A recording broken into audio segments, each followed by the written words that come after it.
Station, this is Houston. Are you ready for the event? Houston, this is Station. I'm ready for the event. ESA, this is Mission Control Houston. Please call station for a voice check. Station, this is Julien here from ESA in ISEX Turin. How do you hear me? Buongiorno, I read you loud and clear. How do you read me? I give now the word to Fabrizio Zuzzi of the Agenzia Spaziale Italiana.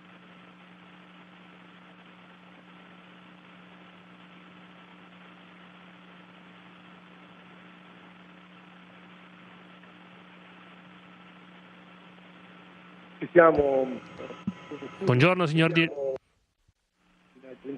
tu partivi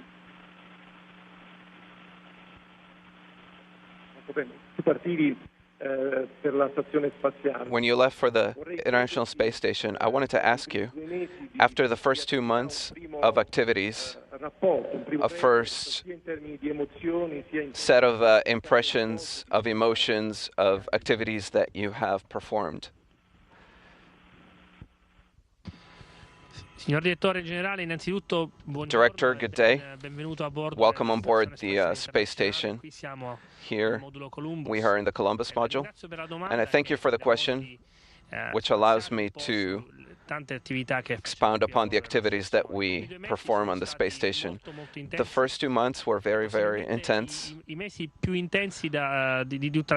Possibly the most intense months of the whole mission, because we had a series of activities that are nominal, of maintenance and science on board the station, but also some events that were pretty particular, like the arrival of the ATV spacecraft and the 2 extravehicular activities.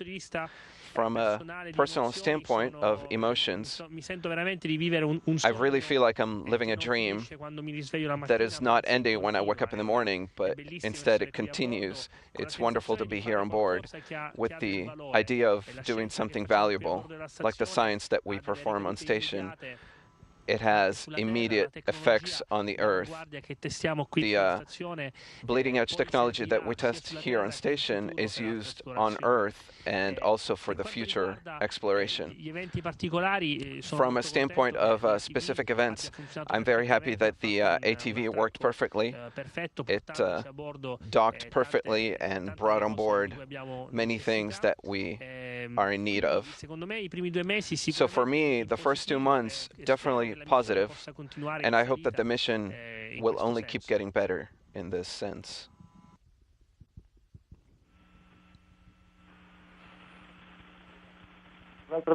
Another question, Luca, about the EVA that you conducted, the 2 EVAs that you conducted. What are your emotions? What was left in you? And for the ATV also, what emotions did you feel about being in the void of space? Guardi, mi piacerebbe avere un vocabolario, un'eloquenza. Look, I would love to have a vocabulary that would allow me to express fully the sensations that I felt when I went out for the first time in the void of vacuum, protected only by the spacesuit. Unfortunately, I'm neither a poet nor an intellectual. I really am at a loss for words to express it. It's something that is truly changing you from the inside when you see our world from above with its colors. It's an explosion of colors, separated only from the visor of the helmet. It's a wonderful feeling of being born again. I talk about an explosion of colors because while I was on the robotic arm and when I saw dawn for the first time in space from outside, dawn arrives in very little bit of time from darkness, which is a complete absence of color. Everything is swallowed by this explosion of colors that are beautiful. I was over Africa, so all reds, yellows, and and all these colors filled my eyes. This is something that I will always bring with me.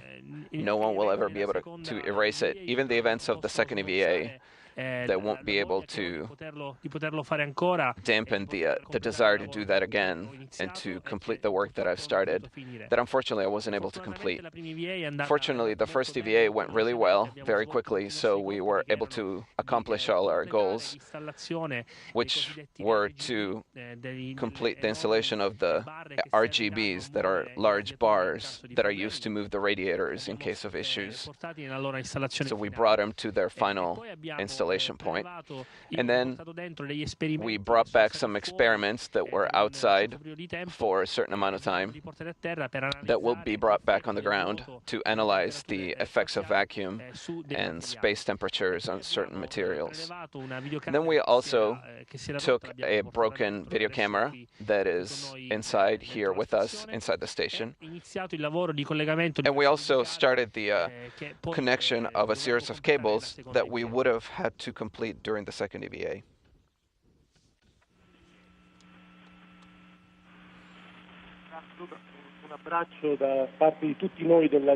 A big hug from all of us here on station. We are following you from here, and break a leg. Thank you.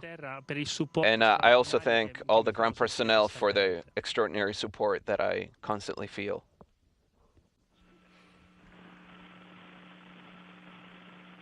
Hi, Luca.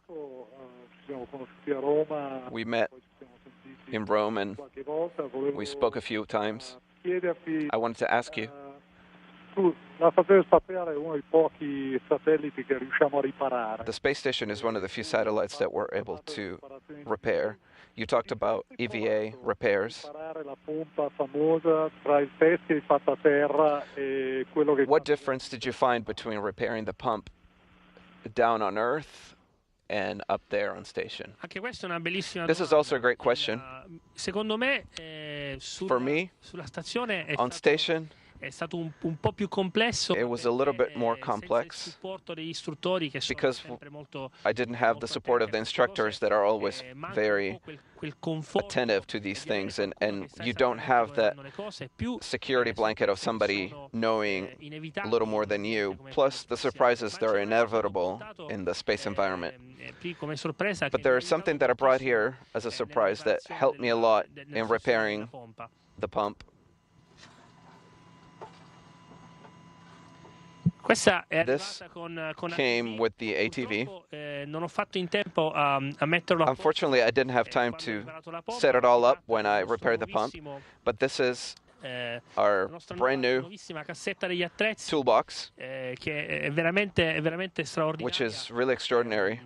It's a little masterpiece of organization that I would love to have in my garage, something like this. It's truly extraordinary. I hope to be able to use it as much as possible as long as I'm here on board the station. As far as the pump goes, I'm happy that the work went well and the ground support was indispensable to resolve the problems that present themselves. And I'm happy that Columbus is once again ready for any event.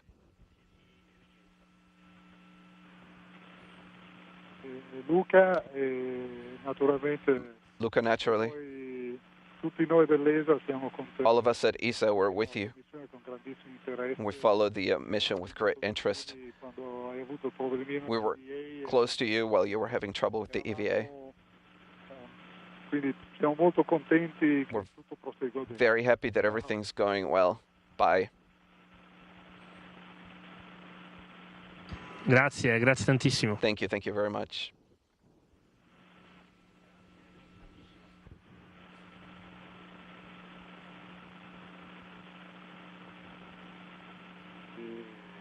Altec di Thales Alenia Space. Altec from Thales Alenia Space. In Rome, we talk with all our colleagues. Unfortunately, in this room today, it's only a subset of them because there are hundreds of people that have worked for the space station in the past 2 years. So Obviously, what you're doing for us is the realization for us, seeing that you are doing things that we have been trying to do, so you represent all of us. I wanted to ask you a question. Aside from the space station modules that are there permanently, there are also some that come and go, like the ATV, that dock, and the others like Cygnus, that in September will arrive, and then others will arrive. How do you manage and how do you live this traffic on space station up there? This is a new question that I've never heard before, and I'm happy that I'm able to tell you that here on board, we're always very happy when a new spacecraft arrives, whether it's Progress, whether it's ATV or Cygnus. Surely for Cygnus, it'll be special because it's the first time. And whenever something new arrives, it's a little bit more fun. So we're happy because it's a new challenge. It's a new moment. It's a new variation to the daily plan that we face every day. And also because new things arrive, new opportunities to install new experiments, and possibly new maintenance materials to repair and maintain, preventative. And then we have some surprises like special foods and something new. So for us, this traffic is definitely not a nuisance, but actually something exciting that we like. And also, this is perhaps a detail that is not easy to comprehend, but being able to see a spacecraft arriving near the station is very cool. To be able to see a little dot that little by little becomes a spacecraft in all its perfection that has traveled for millions of kilometers, that arrives and docks with the station with extraordinary precision. It's really a sensation of accomplishment that honors our engineers and all those who work on the space programs.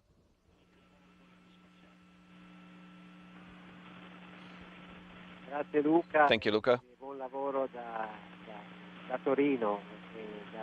Enjoy your work from Torino and Altec.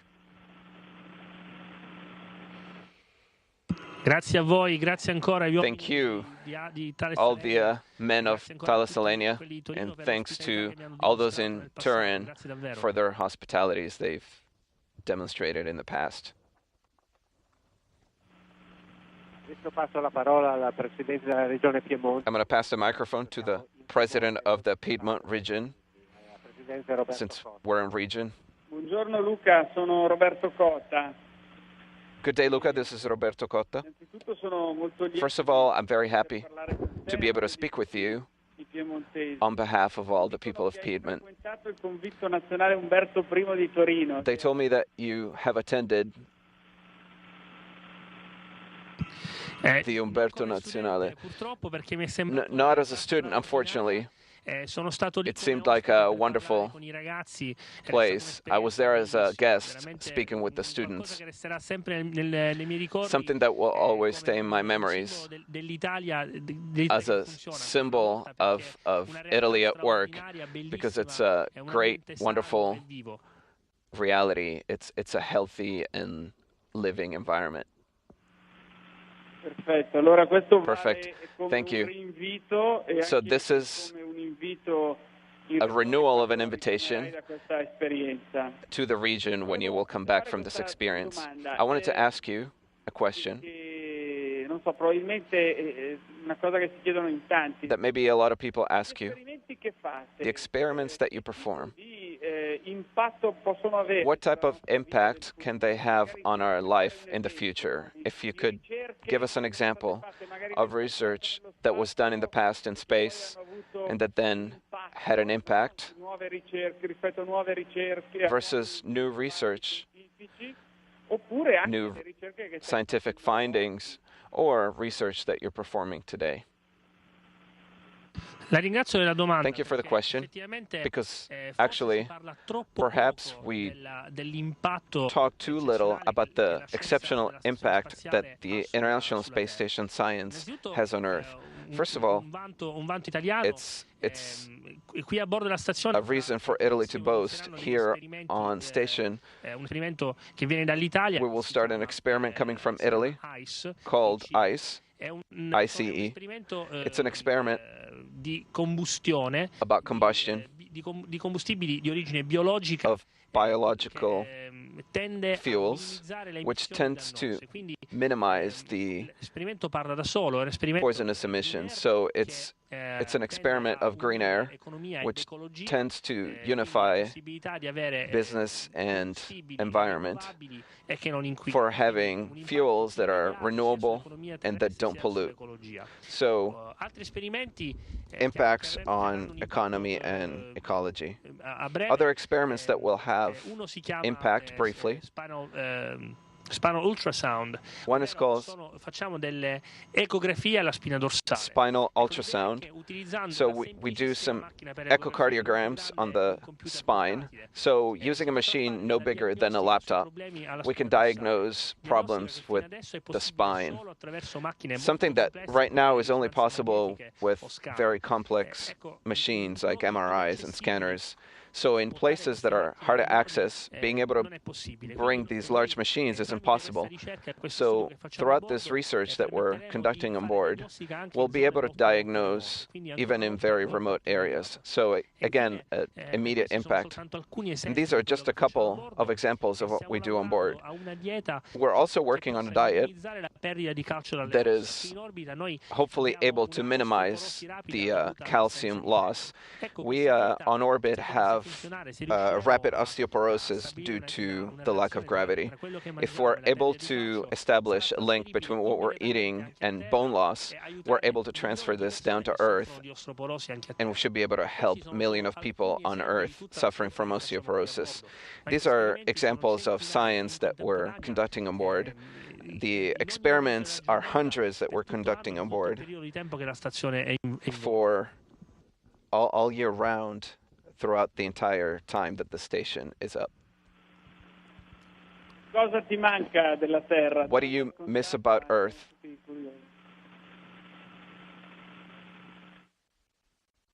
No, le domande non sono mai scontate. Spero che questions are never trite. I hope the questions aren't either. I miss my daughters. I'm a father of 2 girls, 3 and 6. I see them once a week, so not being able to hug them is truly hard.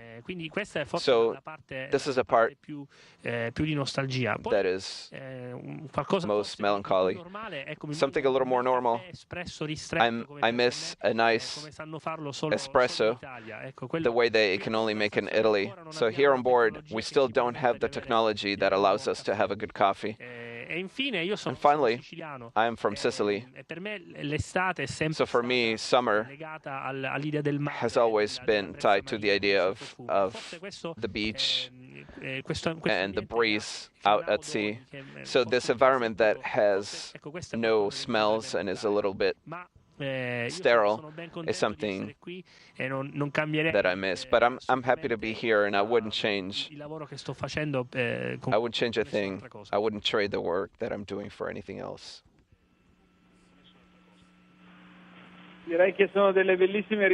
I'd say that these are great answers. Thank you. Congratulations, and a big hug from all of us.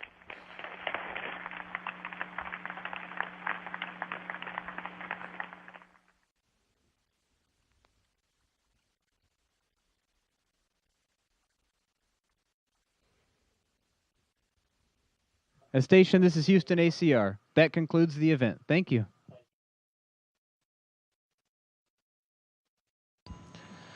Houston Station, thank you very much.